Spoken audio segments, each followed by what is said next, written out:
Samahan niyo nga pala ako today magpa-survey and gumawa ng mga product namin. So, una ko nga palang ginawa is nag-ayos lang ako ng sarili ko saglit, tas umalis na rin ako. Nag-abang nga lang pala ako saglit ng masasakyan, buti nga is nakasakay din ako kaagad. Pagdating ko nga sa bayan is nag-antay lang ako saglit sa kasama ko kasi kasabay kami sa pagpunta doon sa workshop ng paggawaan ng product namin. So, bali pagdating nga namin dyan is sabi ni kuya is bumalik na lang daw kami after lunch. Kaya nga para hindi masayang yung oras namin is nag-usap-usap kami and napag-desisyonan namin na this morning is magpapasurvey na lang kami.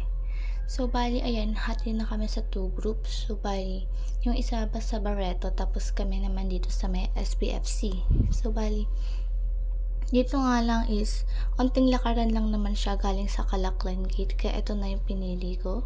So, bali, dito kami dumaan sa may tulay papasok. Dadaan muna kasi kami sa may Ayala para mag-base muna ng corporate attire namin. So, para kapag nagpa-survey daw kami is mukha kaming professional tingnan. So, bali kakalabas nga lang namin sa Ayala niyan. Pero sobrang pawis na kami kaagad kasi sobrang tirik ng araw. So, yan bali dito nga is medyo marami-rami na kaming mga napupuntahan and sobrang nakakatuwa nga kasi nga ang mabait na mga staff na napupuntahan namin. Ina-accommodate talaga nila kami.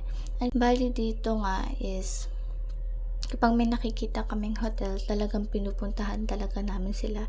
And buti nga is magkakalapit lang din naman sila sa isa't isa. After nga, nag-break lang kami saglit kasi nga di na talaga kaya yung init. So, bali dito kami nag-stay sa may Uncle John's para magpalamig. Bumili lang ako dyan ng ice cream. Tapos, pagtapos namin kumain, lumabas din kami kaagad. So, paglabas nga namin, sobrang lakas na ng hangin and medyo makulimlim na yung langit. So, yun na nga, naabutan kami ng ulan. So, buti na lang din is medyo malapit na kami dun sa may workshop ni kuya. Pagdating nga namin doon ay sinimulan na namin agad yung paggawa ng product namin. So, bali nandyan nga pala si kuya para i-guide lang kami sa paggawa. So, dahil nga sa unang gawa namin ay medyo hindi siya perfect. Kaya need talaga namin magpa-guide kasi di naman kami marunong gumawa talaga yan. And para sa susunod is kaya namin siyang gawin, diba? Kaya pagpapatulong lang kami today. And ito pala yung product namin. So, ang product namin is mini fountain na made siya from bamboo and coconut shells. Bali, ganyan siya. Tapos, after nyan is umuwi na rin kami.